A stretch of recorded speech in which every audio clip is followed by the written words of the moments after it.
Hello, this is Scarlet and Rage podcast. Thank you for taking time to listen today. We are coming to you this Tuesday morning. We didn't do the regular Monday morning in lieu of the holiday, so we are doing this Tuesday episode as you start your work week and hopefully looking forward to a fantastic week wherever you may be. We have quite a packed episode, really. Um, going to discuss the Buckeyes and what they looked like and some positives. And I'm sure Rage has some negatives that he can throw out there. And then we're going to take a look kind of around the Big Ten, the standouts of the week, the disappointments of the week. So plenty of action in this coming episode. And Rage, how are you feeling today? Overall, Michael, I'm actually feeling pretty good about college football being back and stuff. It was an exciting week one. I'm happy we're back here doing this after such a long weekend, even though I was going 120 miles an hour and these like days off that I had. I was doing like every single chore under the sun. Basically, just got done pressure washing my back patio earlier today. So that was fun. And then doing that with the grill. So dirty work as well. But also, what was a little dirty, Michael, was Ohio State's performance against Akron, my friend. Yeah. Yeah. Well, let's get into it. I mean, so I want you to go first. You take the lead on this. I'll come in whenever you're finished giving your comments and kind of give my take on it. But where do you want to start? What do you want to start with? What aggravated you the most or what made you the most happy? I'm usually a positive person, man. I'm a positive person in my life. Everyone close to me will tell you I'm the most positive, optimistic person in the world. Can't Right. you just sense it through the monitor? Right. But hey, let's be real here. I didn't think there'd be anything to unpack from this episode. I mean, I made it clear last week we weren't even going to cover Akron a week ago. But don't ever underestimate Ryan Day's ability to fuck up a good thing. Never ever underestimate Ryan Day, because we know that even though things look good, Ryan Day can really, really take a good situation and completely turn it around on us. So honestly, Michael, I'm not really going to start with good and bad. I'm just going to start with the offense. Let's start with the offense first. The first thing is, well, what comes to mind first when it comes to the offense? Will Howard. Will Howard, at first I thought Will Howard really struggled. But after watching some highlights, I had to let this like marinate. And it's good we're actually doing this 2.5 days filming this after the game. If we did it immediately after, I might be saying something different. Yep. But after looking at the highlights again and looking at the film, he actually played pretty solid. Yep. Again, I will say this all year. He's similar to Kyle McCord in productivity, who, by the way, tore up for Syracuse on Saturday against a team better than Akron. I like Will Howard's mobility, but let's not act like he's Terrell Pryor out there either. You can tell he's a strong arm. He's a big guy. He's not, he's not overly athletic, but he's got mobility. He can evade like initial rush and stuff. But, yeah. Which is an improvement from Kyle McCord. It is an improvement from Kyle McCord, but he doesn't throw as well as Kyle McCord either. He's not as accurate as Kyle McCord. You could see it on some throws. He's a little off with his timing, with his accuracy. Those shorter routes, he doesn't hit people as well as Kyle McCord. But again, he was a 3-star coming out of high school. Kyle McCord was a 5-star. I mean, you can kind of see that. Yeah. Yeah. I mean, he's definitely a long ways into his development and, probably will continue to develop some this year, potentially as the season goes on. But certainly a developmental project compared to a guy that is, ranked one of the top 30 or 40 players in the country. And McCord definitely did have the ability to throw the ball. It's just that he couldn't evade pressure. And if he was on the move, he became much less accurate. He struggled throwing on the move. So he was really good from a upright position in the pocket. And in college football today, you've got to have somebody who can make some plays in other areas as well. And I think that Will Howard showed that he does have the ability to at least extend plays and potentially even, as defenses break down, pick up some yards with his feet, because he's not slow. He's not a speedster. He's not super athletic, but he's a relatively athletic big guy. Couldn't have been said better myself, Michael. I completely agree with everything you said right there. As time went on, I do like Will Howard. Don't love him. The ultimate question is, can he lead this team to a national championship? But that's really going to depend on Ryan Day's play calling, because I think if you actually give Will Howard, the ultimate ability to make, do explosive plays and call a good game plan, he could do it. But right now, I would put him just above game manager, and that's fine. With the talent on this team, you could probably get away with it. Moving on to the running back position, Michael, Travion Henderson continues to impress me. He's probably the most talented running back in the country. I said that last year, although, Michigan fans, Blake Corum, I did admit, was the better back. I believe Travion's more talented than Blake, but Blake is a better pure running back. Yeah. Trey is just so explosive. He's definitely got more explosiveness than Corum.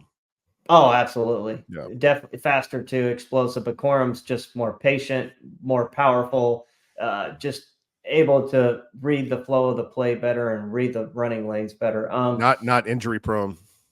Not injury prone. Well, he did get hurt at the end of the 2022 season. Okay. Yeah. Okay. I remember he didn't play against us in 2022. That's right. Yeah. On the other side, Quinshon Judkins didn't really impress me at all. Well, I tell you what he is, and I think that we're going to like what we see out of him as the season goes along, because he is a hammer. Like, he's willing to just run hard, and that's what they don't really have with Henderson, is a guy that will just run hard.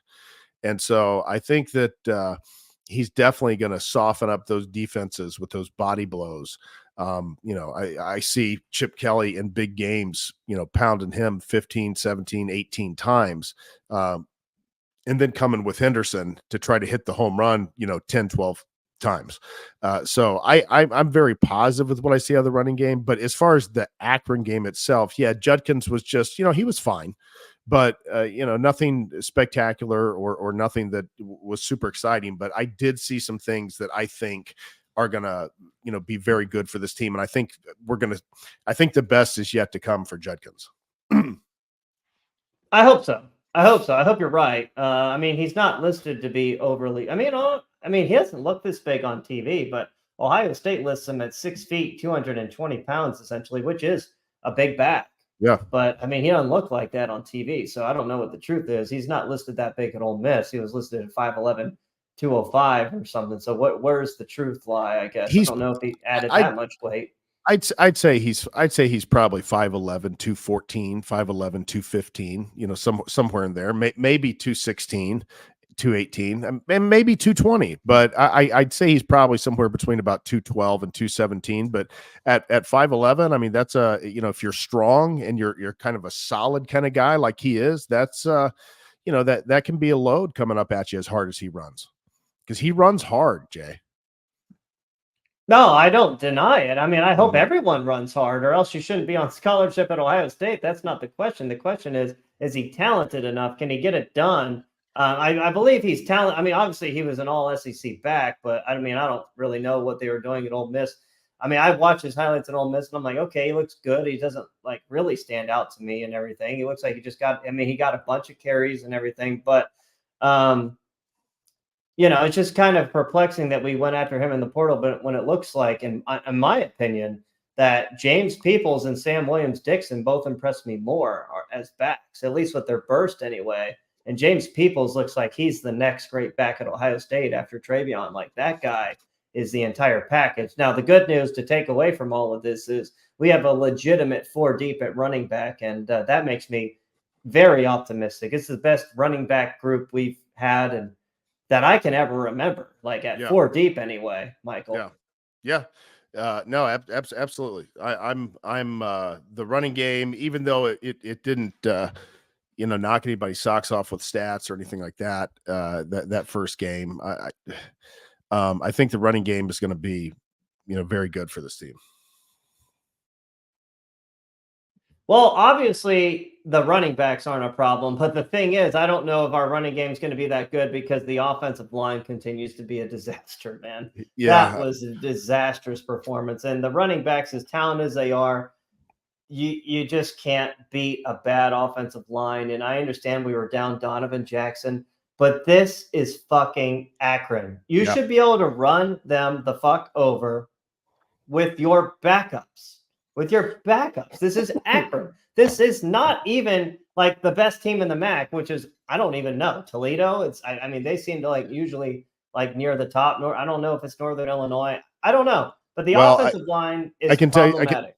I can tell you this: Western Michigan next week is a good amount better than Akron. Oh, yes, they are. They gave Wisconsin all they could handle on Friday night. The run blocking was subpar. Pass blocking was even worse, by the way. Pretty amazing how Akron was able to scheme up a man running free at Howard a few times, only bringing 4, by the way. Did you happen to notice that? I did not really notice that. No, is that what they were doing? A few times they had only 4 guys rushing the passer and a guy was coming free. Now, granted, there was simulated pressure there at the line of scrimmage, but they were still only sending 4 guys. The offensive line should be able to identify who's coming and who's not. And for them not to be able to identify that is a Justin Fry problem. Again, we've beaten this horse to death like numerous times. Like he's beyond needing to be fired. But I mean, like game like that is just uncalled for, man. I mean, I don't really know what to say. But thankfully, Will Howard's fairly mobile, and he was able to escape a few times because, yeah, Kyle McCord would have been sacked there. But it's also Kyle McCord gets the ball out faster too. Yeah, yeah. The offensive line certainly. I'm not like totally alarmed yet. Like I want to get through. I want to see how they're playing at Michigan State week 4, and if they're still looking like they looked this week, then that's going to be very concerning. So it wasn't anything to go like, oh boy, we're definitely going to have that offensive line that we need this year to win a national championship. That's certainly not what we saw.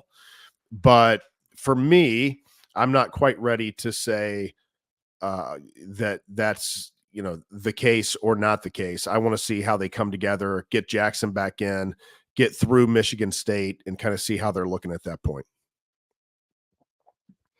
That's good to be patient, Michael. It's good to be patient. Let's not rush to rash conclusions here. Irrational. Let's be focused. We got to focus here. We have a job to do. That's right. Man, so the receivers. First off, like Jeremiah Smith looked legit. He did drop a screen pass at the beginning of the game, though. It would have been like a 75-yard touchdown because I even saw that. I'm like, if he catches that, it's a touchdown. And I didn't even see the sky view. I could tell the way the blocking was setting up, though. It was going to be a touchdown. Did you see that? Oh, absolutely. But Jay, that impresses me even a little bit more, to be honest with you, because I believe that was his first target as an Ohio State Buckeye, and he drops a pass right in his chest. And so, you kind of see clearly he's not happy about it, but also clearly he moved on and he had a very good game after that. So to me, that's a good sign. We saw a lot of talent on display. He's one of those wide receivers, Jay, that if a quarterback can learn like just how big his range is, it's a huge advantage to a quarterback because he's one of those guys that's got a really large radius that he can catch a ball. And that's a huge advantage as a quarterback begins to build chemistry with that kind of guy. But a lot of talent on display. And I think that he's going to get better and better. And also seems like he passed the mental makeup check with that early adversity. Yeah, I agree. I mean, again, it's only been one game, but I would compare him most to somebody like Julio Jones. Like he's like a Julio Jones like clone, if I were to say. They're similarly ranked coming out of high school, similar area of the country, similar build. And again, Jeremiah Smith is not like Calvin Johnson type size. He's big out there. He's not as big as Marvin Harrison. He doesn't have the size of the length of Marvin Harrison, but he is a pretty good sized receiver at 6'3", 220 pounds. He's built pretty well. But I will say this, I am not so sure how I feel about a true freshman wide receiver being the best person in the unit already. Well, it's not ideal, but I mean, I think at the end of the day, can he catch? Can he have 1,000 to 1,200 yards receiving? I think he can. And maybe he could have 13 or 1,400 yards receiving, if they make it deep into the playoffs.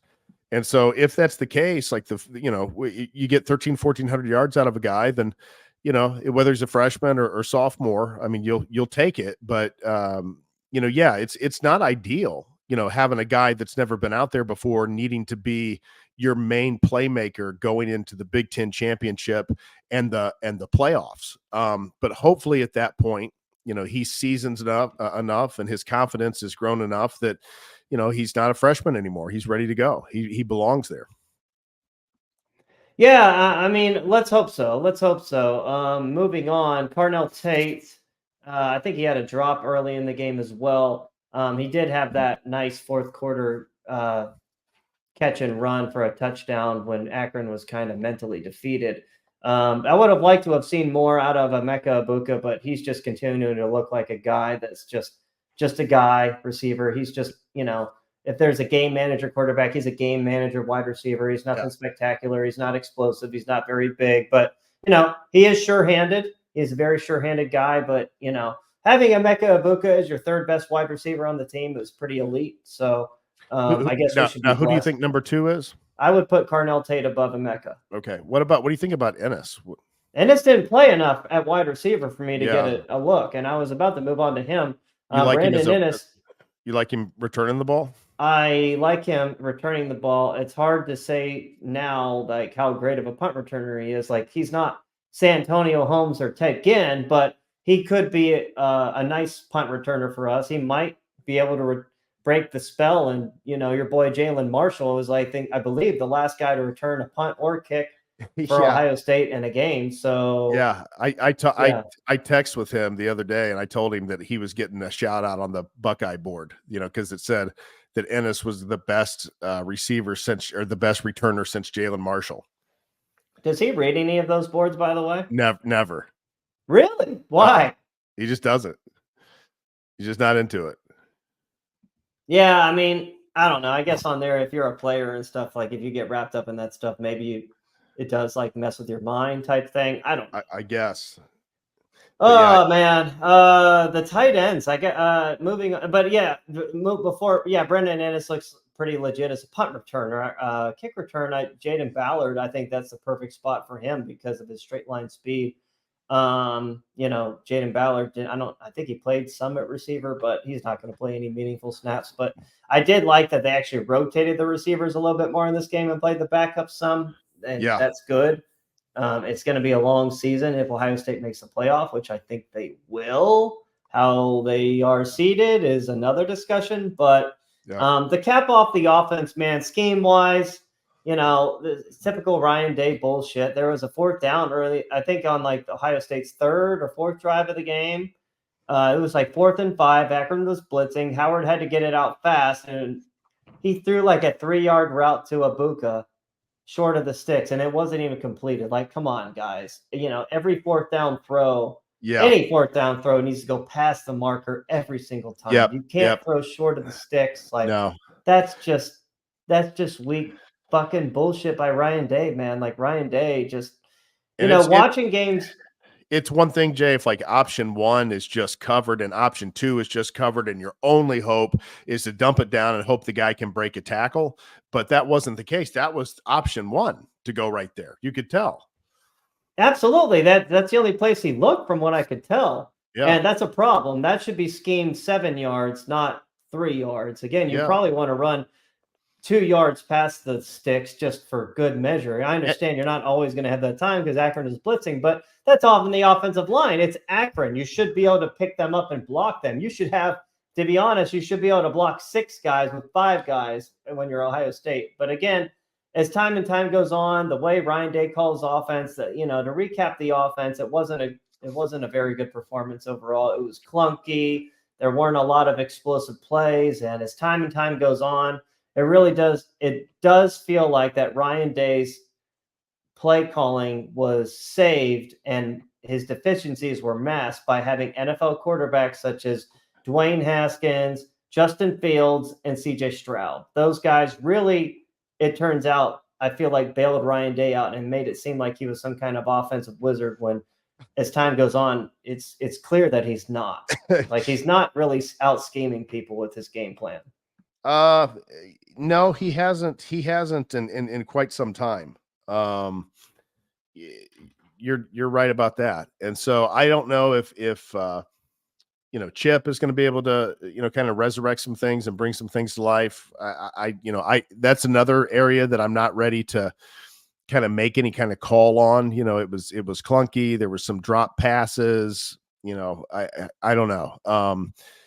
But I'm still hopeful that we're going to see some improvement in the play calling when it matters, with Chip Kelly at the helm. And if we don't, then that'll be pretty disappointing. There was a comment on one of those message boards, and one of the guys said, it felt like Joe Moorhead outcoached Ryan Day today. Do you know what my response was to that? What? It was, yeah, Ryan Day gets outcoached most games. He just wins with better talent.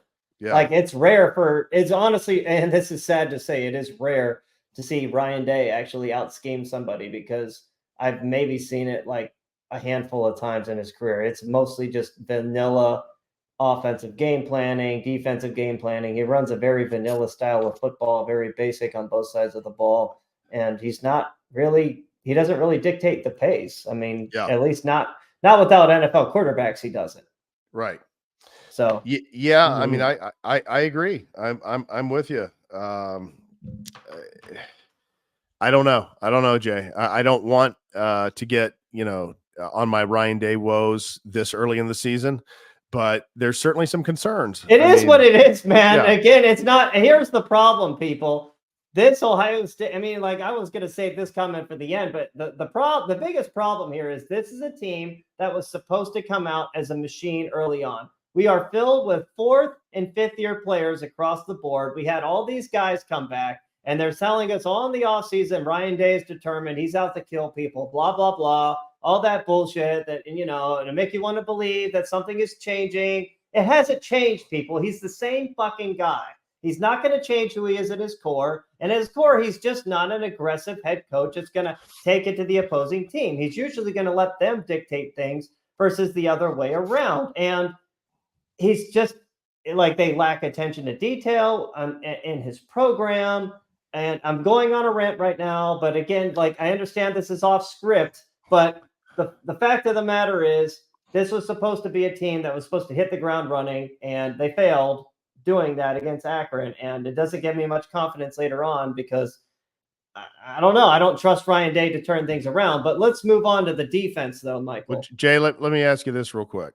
Mm-hmm. Number one, it's going to be interesting to see 2 young coaches that struggle to win big games with totally different styles meet in Eugene. Well, obviously we'll cover all of that later, but that's going to be interesting because you've got a very passive Ryan Day that loses big games being passive, and then you've got out at Oregon. Good grief, what's his name? It just slipped my mind. Dan Lanning. Yeah, Lanning. You've got Lanning out there that he's ultra aggressive, and he has lost some big games that way, like the Washington game last year. So it'll be interesting to see how that game shapes out. Very, very similar coaches. Battle of the coaches who can't win big games. Yeah, they just do it different ways. So that's why I'm saying it'll be interesting to see which way wins out when one of them has to win, because one of them has to win this big game in Eugene. So yeah, no, for sure, and they'll both be undefeated heading into that game. Yep. Defensively, the scheme, once again, Michael, it's Jim Knowles. It was mostly soft. That's not surprising. They started to blitz a little more, though, which is good, than they usually would, because even Knowles realized what they were doing wasn't working, because Akron was milking the clock. They were getting 2 and 3 yards a pop, which is a problem. They shouldn't be getting 2 and 3 yards a pop against Ohio State. And then why are our DBs 10 yards off of the receivers from Akron at the beginning of the game? There's absolutely no reason why we should be in cover 1s and not sending 5 against that program every single play. Like, let our athletes play, man. Like, let our athletes play. You have all these 4 and 5 stars, and we run a defense like we're Iowa or something. Like, it's so strange. Yeah. I don't know. The thing that really concerns me the most about the whole game, Jay, is the fact that our linebacker play looked terrible. We did not have good linebacker play. They couldn't even cover the flat. It's like they were getting out there so late that just simple passes to the flat were 4 and 5 yards. If Akron's doing that, what is Georgia going to do? What is Oregon going to do? What is, Michigan going to do for that matter? And I know it's game one, but I mean, you have to have linebackers that can cover in the pass defense against Akron. Yeah, I guess we'll start off with the linebackers then. Yeah, I agree. CJ Hicks needs benched. He does. And only play on passing downs when he should be blitzing, because the guy is a ferocious blitzer. I'm not going to take that away from him. He's a freak of nature when it comes to that. Great athlete, but instinctually not a linebacker. He's physical, but loses contain, takes bad angles, loses people in coverage, not a smart player. Not much else can be said, and we can see why he rode the pine for the last couple of years. He passes the look test and everything, but he's just not as a player. And again, Alex Stiles is not innocent here either, man. He didn't work out as a safety last year. Another great athlete, but as time goes on, he doesn't look at like a football player, man. I don't know, not physical enough. Maybe move him to wide receiver, or maybe he can just take up basketball again, because he was a great basketball player there at Pickerington Central with Devin Royal. Become a shooting guard for Jake Diebler's team. Not very physical. Even, he has everything you would want athletically. Let me point that out. And his dad, remember Lorenzo Stiles Sr.? Yeah. Much, much, much better player than both of his sons. I would have never thought that, but I think he was a first-round pick in the NFL. 3 times the player that his sons were. He's just that guy was a monster. His kids aren't. Again, it happens. Massive mistake for Alex Stiles to reclassify, though.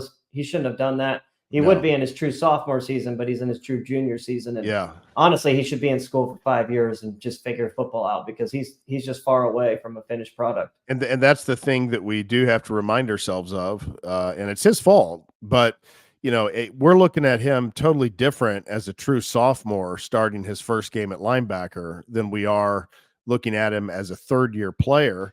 And the fact is, he is a third-year player. But you're right, that was silly for him to reclassify, because he clearly was not ready, and very few are. And this is another thing that's so surprising to me is he was given a lot of praise, because in the 2022 season, I remember he was playing safety against Wisconsin, and a Wisconsin receiver or running back caught a pass like 5 yards downfield, and he had a beat on the guy and laid a pretty good hit. And people exploded over that. And okay, I'm looking at it. I'm like, okay, well, what was so great about that? He tackled a guy in the open field. He hit him pretty hard. And what am I missing here?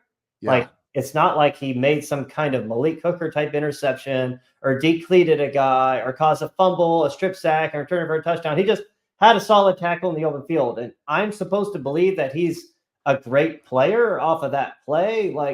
That just goes to show that, a lot of these Ohio State beat reporters just take stories like that and embellish them to all hell to just gain more viewers or hype you up and just give you dishonesty, man, about how good these players legitimately are. Because you have one good play in a game, that doesn't mean you're a good player.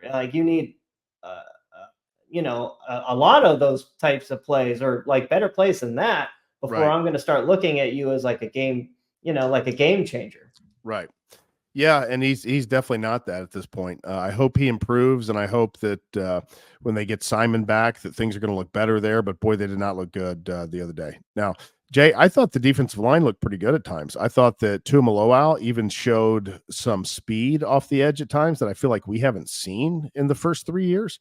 He ran a guy down, a running back down across the backfield. He ran a quarterback down, across the backfield. And so I was pretty pleased with what I saw, at least out of the ends. I didn't get as much into what the tackles did, but give us your thoughts.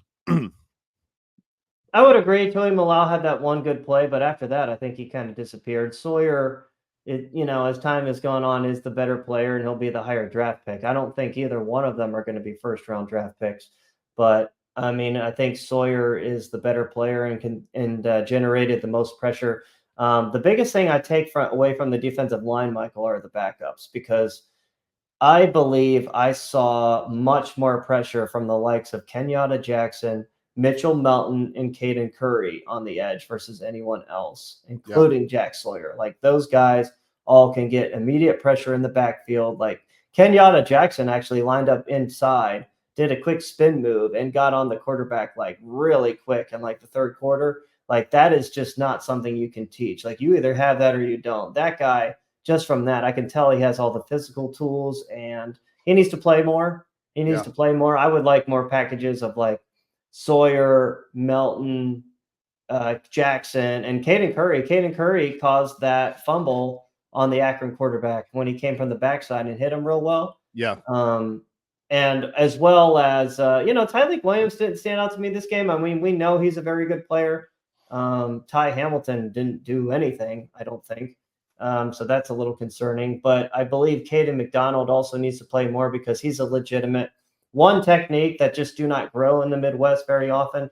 I've said his name numerous times, from North Gwinnett High School down there in Atlanta, Georgia area. So he needs to play. He looks like a dude.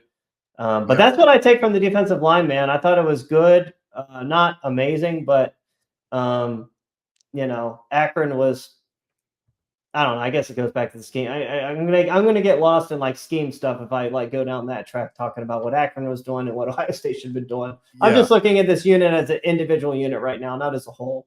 Yeah, I mean, I think it looked good enough. There were some things that needed to be improved, like certainly the linebacker coverage to the short passes towards the flats and things like that. But for the most part, it's Akron, but they didn't.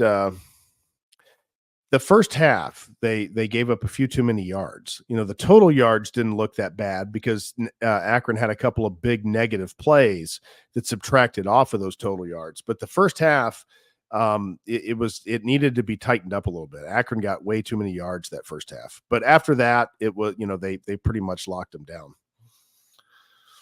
as you should. Yeah, no, for sure.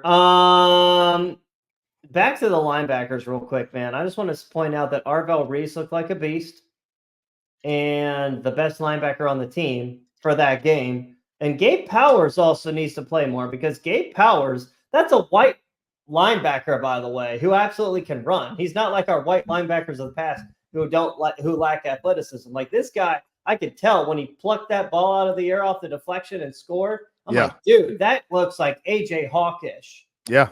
That's not a joke. That is legit. And AJ Hawk was a 4.5 guy.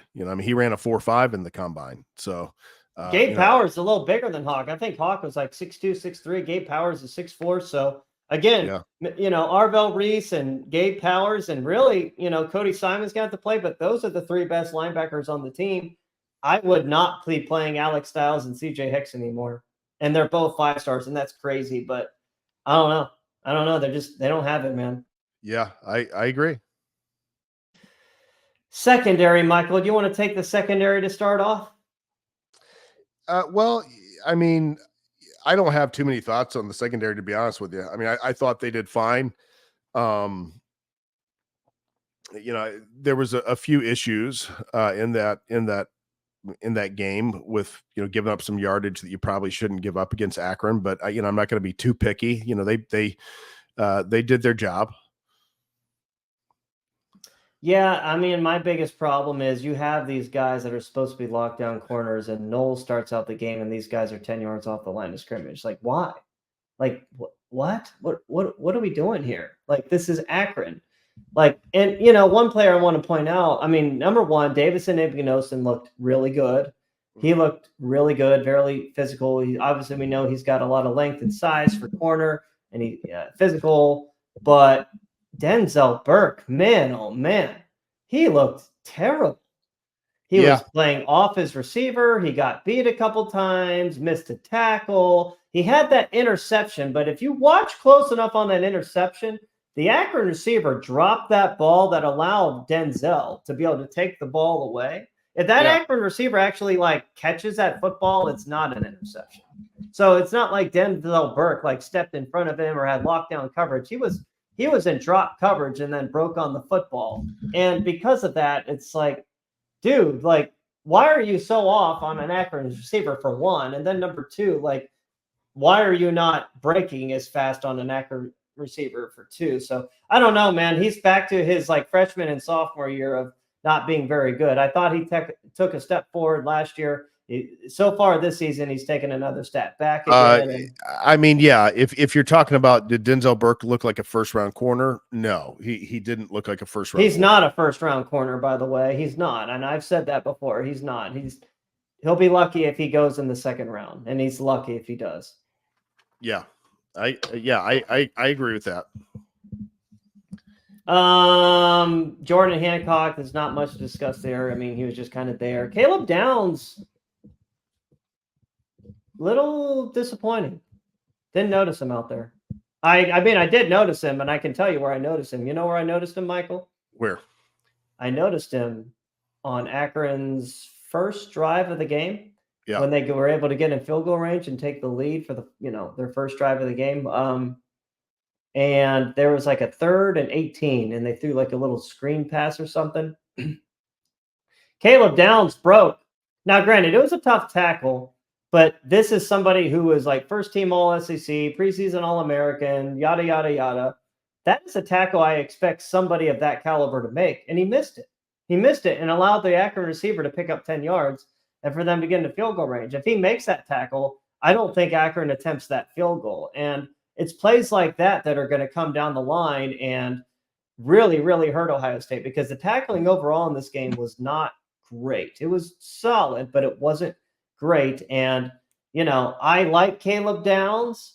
I was a great pickup, but with him on your roster playing alongside Lathan Ransom, you now have two undersized safeties back there that aren't physically built, and that you expect them. Both are more like, well, I guess Lathan Ransom is considered more of a run stopper because he's not a coverage guy. And, he's only 6 feet tall. Downs is 6 feet tall as well. And neither one of them are that big 6'2", like Josh Proctor, or 6'3", Tyvis Powell. Like, you need, a little bit more length there and physicality. And neither one of those guys, stature-wise, provide that. And that could be something, just pointing it out. Yeah. Yeah. I mean, for the most part, I'm still fairly positive on the secondary. I think they're going to get it together and play well. But I do think that they're going to have to figure out a few things. And I think the linebackers are definitely going to have to figure something out if this is going to be a defense that's going to be anywhere close as good to what we were anticipating it being coming into the season. Because last year was a good defense. And this year should be a better defense. I mean, let's face it, it should be better. It should be, but Jim Knowles is still the coordinator. Well, that's the biggest problem. I know you're not a Knowles fan. No, I'm not. I'm not a Knowles fan. So I guess the final question when wrapping up the Ohio State part of this show is, can this style of football win a national championship? And I know people are going to say like, oh, it's Akron, things are going to change. They're going to change. No, I don't believe they are. I think this is the team that we're going to have, all season. Things aren't going to change in the biggest games. We've seen that time and time again under Ryan Day. It's going to be a similar game plan offensively against, Michigan, Oregon, USC, whoever. I mean, any good team in the Big Ten. And then if we make the playoffs, any of the SEC teams. It's going to be the same offensive style. It's going to be the same defensive style. And the question we have to ask everyone, and I would like to see it in the comments, is do we think this is good enough to win a national championship? Because that's what this season is supposed to be. Ohio State's supposed to win the national championship. I'm not mixing my words. So, yeah, I mean, it's not encouraging. Well, if indeed this is what they stay, if there isn't some significant improvement, then I mean the answer would absolutely be no. But I am still holding out with some of the new coaching changes and some of the new players getting acclimated that it is going to come together and gel better than what we saw. I don't know that Ryan Day team is ever going to be on fire. It doesn't seem that his teams are that way, but I do think that it will get better. And I think that, as the season goes, we'll be, at least I'll be able to make a better, call of whether I feel like this team can do it or not. Because last year we were pretty clear all the way through the season that we really didn't think that Ohio State could win a national championship last year, and of course they didn't. Yeah, man. I mean, the biggest thing last year we take away from it is, I mean, I just remember I watched our Michigan reaction the other day, and we both made it clear that Ryan Day wasn't saving anything for Michigan. It was the same game plan in that game versus what they did the entire season, and Yep. I'm still sticking to that philosophy. So, moving on.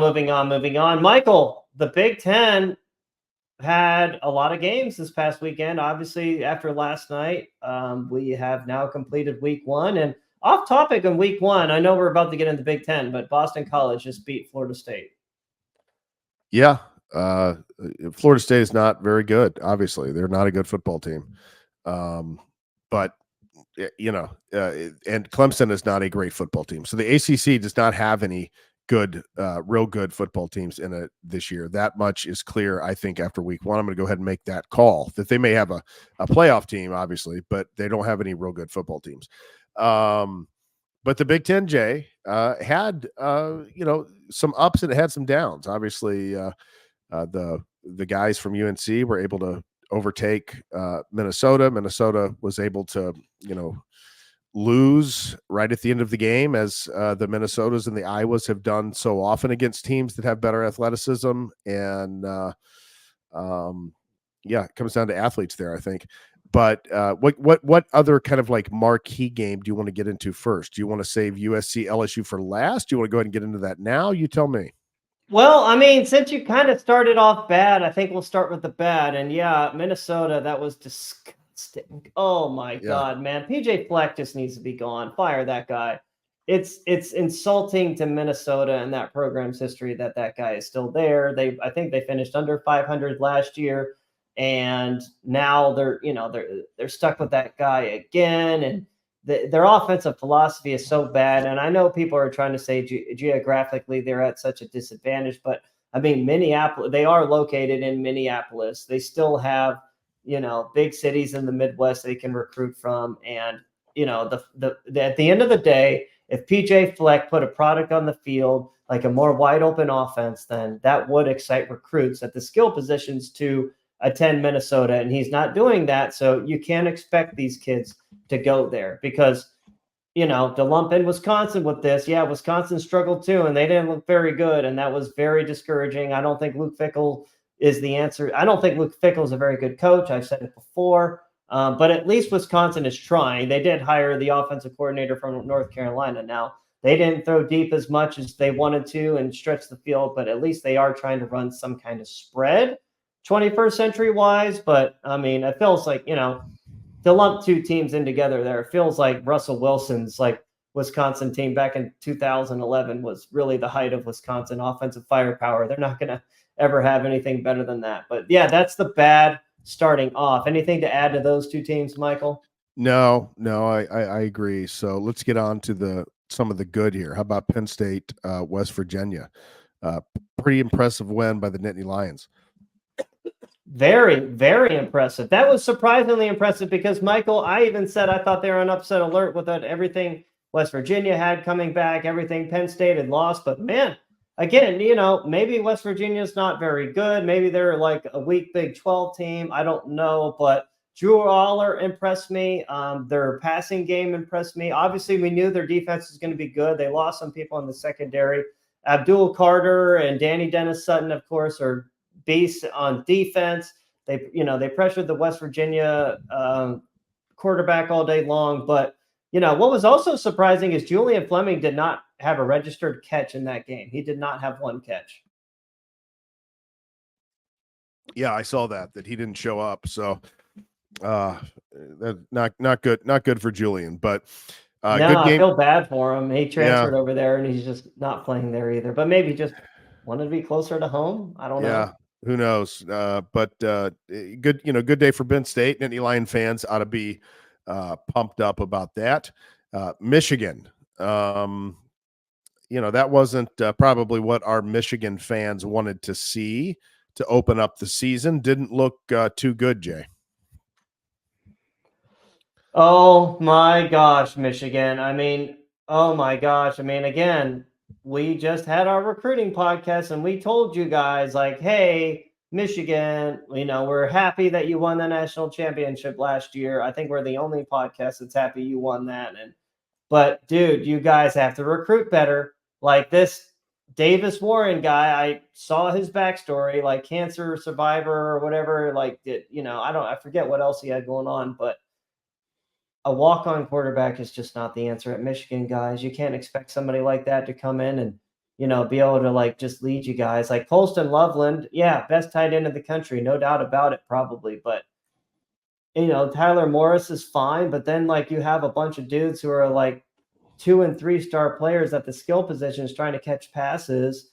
Like, I don't know what was up with, your entire offensive line is gone. I don't know what your recruiting has been on the offensive line since you lost everyone in the offseason. Khalil Maulings like saved you guys. If it weren't for him, you'd probably lose that game. Defensively, yeah, you guys were elite, but towards the end of games, you were getting a little worn down there and did allow Fresno to score. Will Johnson, as great as he is, like I saw on your message boards that he's not really a guy designed for man coverage, which is a little concerning because I think you would think the best corner in the country can play man coverage. And if he struggles in man, is he really the best corner in the country? I would say no. Yeah, surely there's a corner that can play man. But yeah, I mean, Jay, bottom line is it's going to be interesting to see what this team can do against Texas next week after that lackluster performance in game 1 against an inferior opponent. Again, now here's the thing. Michigan actually gets the benefit of the doubt for having a game like this because a lot of these players are brand new, whereas Ohio State, a lot of those players are the same players as last year. So, yeah I'm not going to be as critical with Michigan as I am Ohio State because this is literally a new coaching staff and a completely new roster. So, yeah, they're going to get more benefit of the doubt. And Sharon Moore has got a lot of work ahead of him. And yeah, Michigan fans, number one, don't forget, we are going to be coming out with a Michigan, Texas preview here in a couple of days. And then number two, I just want to let you know that I was reading, I think it was Victor's club message board. You're in your 247 Sports forum, Michael. You know that message board? Yep. So I was reading the game thread Saturday night when they were going against Fresno State. And, the entire game, I'm thinking, like, why isn't Alex Orji playing? Why isn't Alex Orji playing? Like, what the fuck? Like, this guy is actually a 4-star recruit. Why isn't he playing? Oh, like, he completed that first pass of the game for, like, a 2-yard touchdown to Donovan Edwards. And then, like, his next pass came in, like, the third quarter. And I think he rolled right and was throwing on the move towards the receiver. And it landed, like, 3 yards short of the guy. And that's not the funny part. The funny part is the reaction on the Michigan forums because they're like, oh my God, that's why he doesn't fucking play. Yeah. Like, holy shit. Now, guys, I haven't been back to your forum really since that game Saturday night. I'm curious what was said about your team after that. But again, we're not going to make any, there's no mistake on this end. We are absolutely cheering for you guys against Texas. It would be great as all hell if the Big Ten could start the year 2-0 against the SEC. But right now it's a tall task with what seems to be going on at quarterback and all the new players and everything to be able to go, I believe, on the road, correct? Aren't they going on the road, Jay? Oh, Texas is going on the road to Michigan. It's at the Big House. It's at the Big House. Okay. It's at the Big House. Very interesting. Kickoff and game day. Advantage Michigan big time on that. I thought it was at Texas, but it'd be interesting to see what they can do. Certainly, if I was a betting man, I would not be placing my money on Michigan right now based on what I saw. But as a Big Ten fan, Texas is favored by 7 right now, I think. Yeah, and I think Michigan's going to have to improve significantly to keep this game within a touchdown. Can they do it? Yeah, I think they can, but we'll see. It'll be we'll be covering that, and it'll be exciting to dive into that big marquee matchup. Now, Jay, USC, LSU, welcome to the Big Ten, USC Trojans. This is why we brought you to have another Big Ten team who can go on the national stage and get big wins like this and show the recruits out there, you come play in the Big Ten and you're going to be playing in games like this. We beat the SEC in these marquee games. Great job, USC. Welcome to the Big Ten Trojans. Yes. I couldn't agree more. That was a let me just point it out, because now we're getting into like the amazing. And the amazing was last night's game, or I guess now 2 nights ago's game when everyone is listening to this. But wow, that was absolutely amazing. That was by far the best game of the weekend. 2 evenly matched teams. Everyone was picking LSU, and as was I. Well, I was rooting for USC, but I thought LSU was probably going to win. Well, the thing is, USC was playing a pseudo home game. Like, let's be real. Yeah. That's a 4-hour drive from Las Vegas to Los Angeles. So, USC has played there before. LSU's never played in Las Vegas. So, advantage USC there. And man, oh man, like USC, number one, they hired the UCLA defensive coordinator in the offseason, D'Anton Lynn. I don't know anything about him, but I liked what I saw. He was very, very good with like his mixes of, blitzing or dropping and like just fundamentals, man. Like everything like Ohio State's defense even still doesn't do under Knowles, but USC was doing. They were absolutely fundamental when it came to their tackling. One thing's for sure, Jay, is you didn't know what to expect because of how bad the defense was under Grinch, but the defense has been greatly improved at USC. Like that much is pretty clear. Absolutely. Absolutely. Like their defense it doesn't look great, but it's good. I mean, their personnel isn't good enough for it to be great, but they're coached great. I can tell you just from that game. I mean, LSU's got hold on. LSU's offense is good. It's not great. Now, I looked at LSU. I thought USC made a mistake not pressing these LSU receivers, because LSU at receiver and in the secondary is not built like a normal LSU or SEC team, because, they had Kyron Lacey at receiver. He was a great player, but he is a transfer from Louisiana. He's not big. He's not long. Their secondary, although their secondary is coached exactly how I would want Ohio State's secondary to be coached, they were jamming the USC receivers. They were honestly had great coverage a lot of the game, but they're just too small. They were like 5'11", maybe 6 feet on a good day.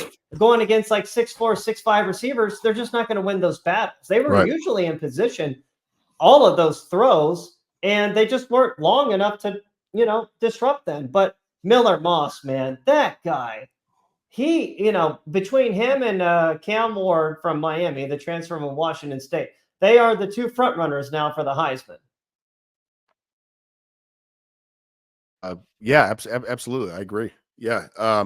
But yeah, Jay, that was an exciting game, and it was exciting to see a new Big Ten team competing like that and winning like that. And hey, maybe that's one of the reasons that the SEC teams don't like to leave the South to play these big national games, because it's tough to go into another team's region and kind of be away from home. And so generally the Southeastern Conference likes to play those national games like in Atlanta or somewhere that is friendly.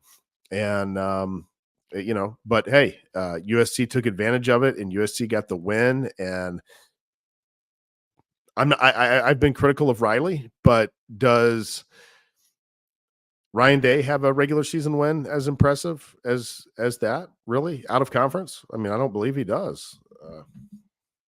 I would say Notre Dame last year is about similar. On the road. The 2023 on the road, I would say, is similar to that. Yeah, similar. I still feel like LSU pulls a little more weight, because like Notre Dame's kind of like the team that everybody knows kind of lacks the top end athletes to win the national championship. And LSU is one of those programs that has those kind of athletes. They're not always one of the top 5 teams, but they're one of those programs. LSU team doesn't have those kind of athletes. So that's what I was just saying. They don't have the athletes like they did last season. Like they're a good team, and Garrett Nussmeier is a hell of a quarterback, and they don't have the athletes at receiver and DB that they have had in the past. Yeah. This is not that LSU team. Now, I will say that there was a moment late in the game that it felt like LSU was starting to take over running the ball, but USC was able to. I don't know how they adjusted, man. I didn't look at the game film or anything. I was just happy they did. They eventually did start stopping the run and, shitting on Jim Knowles again. That's not something I would expect Ohio State to do. I think they would still keep getting run over. So, well, I mean, that's USC what we figured it out. That's what we've seen is we've got some history that says that adjustments are not made and the same mistakes continue to get made in the fourth quarter that were getting made in the second quarter, the third quarter, or whatever. It doesn't tend to be a whole lot of adjustments on the fly with Knowles. But be that as it may, Buckeyes have got an easy road ahead of them for the next few weeks with Western Michigan and Marshall. I'll be interested to see how they're playing going into that first conference game against Michigan State. But overall, pretty pleased with the Big Ten as a whole. I thought it was a relatively good weekend. Hope. I think I would agree. Up until the USC LSU game, I was like, the Big Ten. It's like, okay, a lot of teams. Yeah, most of them won, but they didn't look good. But USC beating LSU, I would say that SEC and Big Ten had comparable first week games. Like the SEC just absolutely set records. And, this is an unfortunately thing, but there's an argument to be made that the top 3, maybe even 4 teams in the country are all in the SEC. And that's not a joke when I say that. Well, Jay, let's hope that one of those teams, the top 3 or 4, emerges out of the Big Ten, and it is the Ohio State Buckeyes. And we are going to be here for that journey this entire year. So continue on this journey of the 2024 season with us. I think that pretty much is a wrap, Jay. I don't have anything else to add. How about you? I was just going to say I'm going to go see the NC State-Tennessee game this upcoming Saturday, and I don't feel good about NC State's chances. I mean, could be a bloodbath, and we could be burying NC State on Saturday night. But again, that's why they play the games. It is an ACC country. Maybe that propels NC State to a victory. But my wife was telling me that she doesn't believe NC State's ever won a game in Charlotte. So, well, hey, I don't know.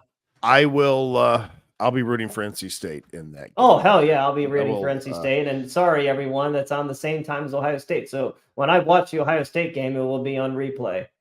Yep. All right. Well, that's it. And we will see you guys next later on this week. Bye.